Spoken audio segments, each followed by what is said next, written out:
صاحبتي نشدوني الطريق كان صعب يا، فكنت في الطريق ده غصب عني يا، زي الطفل التايه حوالي بيبص يا، مش لاقي بيته في اي حته ماشي يا.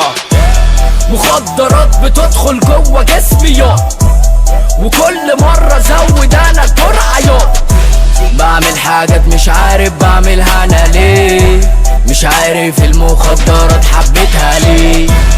مخدرات بتدخل جوه جسمي يا، وكل مرة زود انا الجرعة يا، بعمل حاجات مش عارف بعملها انا ليه، مش عارف المخدرات حبيتها ليه. تملي ماشي وسط